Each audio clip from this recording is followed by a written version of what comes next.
to know this: privatizing power is crazy. And you only need to look at what's going on in Japan right now to understand why. On Wednesday, Japanese regulators gave the privately owned Tokyo Electric Power Company, TEPCO, the go-ahead to begin taking over 1,300 fuel rods out of a damaged reactor unit at the Fukushima Daiichi nuclear power plant. The reactor in question was reactor number 4 and was badly damaged in an earthquake in March of 2011. It's actually sinking into the ground right now. By removing the radioactive fuel rods, TEPCO is beginning to decommission reactor 4, a process that could take decades. All of this is supposed to make everything safer at Fukushima, but many nuclear experts say that taking fuel rods out of the damaged reactor 4 could be even more dangerous than the leaks that have plagued that plant over the past few months. In a recent piece for Common Dreams, Harvey Wasserman warned that should the attempt fail, the rods could be exposed to air and catch fire, releasing horrific quantities of radiation into the atmosphere. The pool could come crashing to the ground, dumping the rods together in a pile that could fission and possibly explode. The resulting radioactive cloud would threaten the safety and health of all of us. If such a fire breaks out, radiation could continue to pump into our atmosphere for centuries. This kind of end-of-the-world scenario has the Japanese and some in the media seriously thinking about changing who's in charge of the Fukushima power plant. Privately owned TEPCO has made some boneheaded mistakes over the past 2 years. Just a few weeks ago, for example, plant workers overfilled a storage tank, sending toxic radioactive water into the surrounding area. There's a very real risk that TEPCO could screw up the fuel rod removal as well. This should be a wake-up call to everyone here in the United States. The whole idea of privatizing power plants is crazy, especially when you're talking about privatizing nuclear power plants. Let me explain. Energy is a natural monopoly, and it's therefore an essential part of the commons. Just like you can only have one water line coming into your house, you can only have one power line coming into your house. That's a natural monopoly.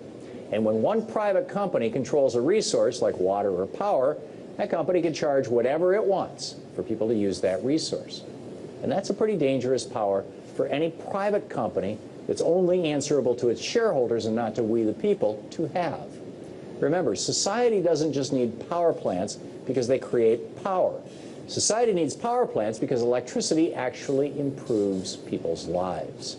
It allows businesses to run, schools to stay open, the government to function, hospitals. Modern life would be impossible without it. With this in mind, the whole idea behind privatization of essential natural monopolies like this looks ridiculous. The role of power plants as part of the commons is to serve the community. The role of a private company like TEPCO, for example, is to make money. There's a fundamental contradiction here. Private companies have a built-in incentive. It's called the profit motive, to charge as much as possible for providing a service that people need to survive. The profit motive also incentivizes private companies like TEPCO to cut corners and throw safety out the window, all in the name of making a buck. But that's only half the issue. When we decide to make energy a public good, as opposed to something a company can make a profit off of, that changes the type of decisions we make about powering society. When we start to think of energy as something we use to improve people's lives, rather than just electricity, then it becomes obvious that something as dangerous and threatening to public health as nuclear power is just stupid. If we really want to make sure the kind of disaster that's going on in Japan right now never happens here in the U.S., the best thing we can do is let local and state governments who are answerable to the local people, rather than far-off stockholders in New York City, take over energy production. For more on this, actually, for more on what's going on at Fukushima and the whole nuclear issue, I'm joined now by Paul Gunter, Director of Reactor Oversight Project at Beyond Nuclear. Hey, Paul. Hey, thank you, Tom. I don't want to drag you into a public-private discussion. That's the political arena and more my thing, but you're the expert on nuclear power. Radcast is reporting that we're seeing radiation levels spiking around the country. Just today, they say 100 is the point at which they issue an alert. You freak out, or not freak out, but you get really seriously concerned. Frederick, Wisconsin, 59 counts per minute, spiking at 74. 3 different cities in Arizona, Chino Valley, Prescott, Tucson, all averaging 60 counts per minute. East Coast has seen high levels today, 63 per minute in Charleston, North Carolina, 71 in Salisbury, Mass. And they issued a hot rain warning in Salisbury, saying that, you know, the background count was 71, but if you went out into the rain, it was hitting 120. Is this the radiation from Fukushima starting to show up in the United States? Or? It's really hard to say. You know, we fully support the idea of independent radiological monitoring, put radiation monitors into citizens' hands, and we're seeing this done across the United States that's source-oriented on nuclear power plants like Seabrook or 3 Mile Island. But the RADCAST network, I think, is a very important development that can bring early warning to citizens here in the United States, potentially from the fallout from Fukushima. But, you know, I think that the problem is we don't know. It could have been some power plant in Nebraska. You've outlined a very big area. Yeah, yeah. If the Japanese... So let me just say it's certainly suspect. Yeah. Okay, that's entirely reasonable, particularly since they are still dumping what right now? Well, there certainly is 400 tons a day of radioactive water going into the ocean, but this plant very well is off-gassing radioactivity into the atmosphere as well, and issuing steam. The problem is that we don't trust the monitoring that's going on in Japan. Yeah, well, and also Fukushima's on the East Coast, and the prevailing winds are west to east, so even the monitoring that's in Japan might not be measuring what's heading our way.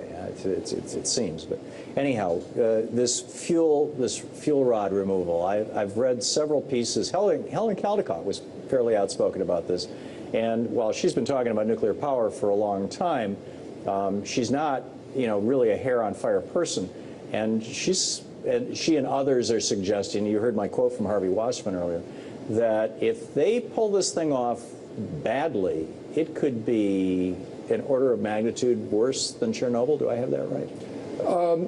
There's a lot of radioactive material. There's 400 tons of high-level nuclear waste in that pool in the attic of, or what's left of the attic of Unit 4 at Fukushima Daiichi. 10 stories above ground. The bottom of the fuel pool is 6 stories and the top is 10 stories. So you've got quite a bit of fuel sitting up in the upper portions of a reactor that's now, a reactor building that's now open to the atmosphere. And the crane for heavy movement of that material was destroyed in an explosion that left the building leaning.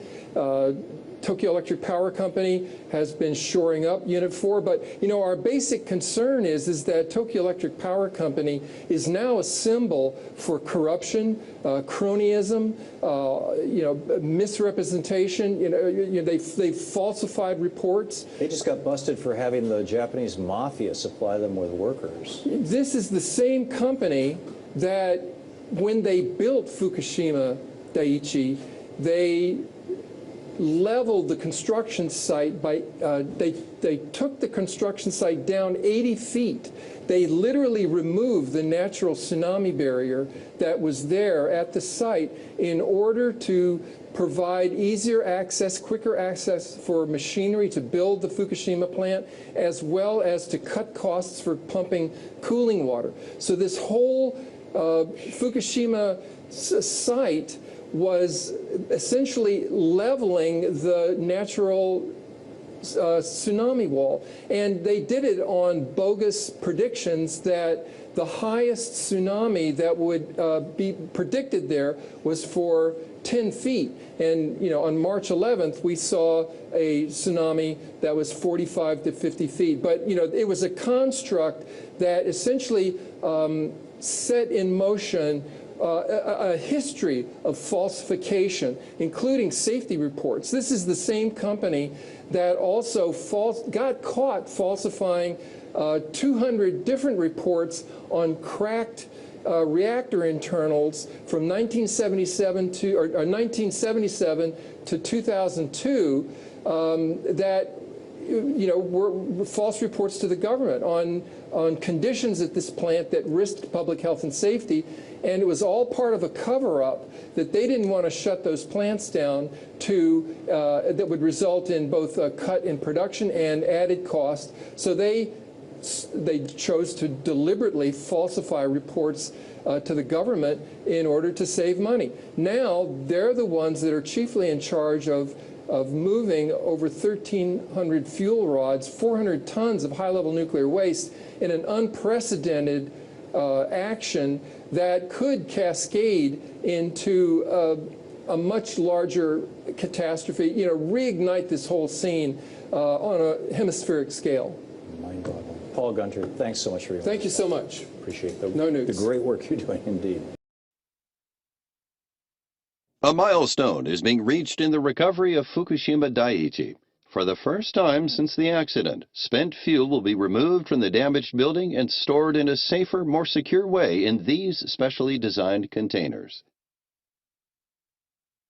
Moving the spent fuel out of the damaged reactor building and into safe permanent storage lays the groundwork for moving forward with cleanup and remediation of the damaged building. Getting the damaged reactor building ready for this moment is the result of months of planning and the development of innovative solutions. Although Reactor 4 happened to have been shut down for inspection at the time of the earthquake and no fuel was in the reactor, spent fuel was being stored in pools designed for that purpose. When the reactor building exploded in the events following the Great East Japan earthquake and the tsunami that followed, debris fell into those pools, and the instability of the building made removal of the fuel, ordinarily something that TEPCO has done safely and routinely more than 1,200 times, a challenge. First, we used more than 20 different kinds of specialized equipment to remove all kinds of debris. Some of the smaller pieces of debris will be removed along with the fuel. We also checked for corrosion that might have been caused by the seawater used to cool the reactor, and our inspection showed that the material remained strong enough to be lifted out. We also developed and installed a unique protective cover for the building and stabilized the building to prevent any further damage to the fuel pool and also to protect the safety of the workers. The machinery used for the extraction has also been modified to meet this unique challenge. Fail-safe wiring and redundant braking systems are used, along with sensors to prevent weight overloads and excess stresses. And all the removal equipment has been made strong enough to withstand even the unlikely event of another earthquake as strong as the March 2011 quake. With all these precautions in place, we can move forward with removing the fuel. To remove it, a crane positions a grappling assembly carefully over the fuel and slowly lifts it out of the pool. Once the fuel has been lifted out, it is lowered into special casks. These casks will be sealed and moved to a safe and secure storage underwater location on the Fukushima NPS site. Storing it underwater shields any radiation from escaping, and keeping it here on the site avoids any need to transport it on roads or railways. This transfer from one form of underwater storage to another will not lead to any radiation exposure to workers or anyone else. The movement of the fuel to permanent storage will enable us to move to the next phase of the cleanup and safe decommissioning of Reactor 4, a milestone in the process of recovery.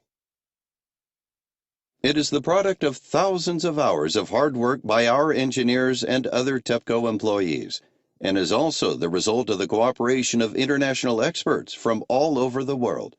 We are grateful to all of them. As the cleanup and remediation moves forward, we remain committed to sharing information like this video with you.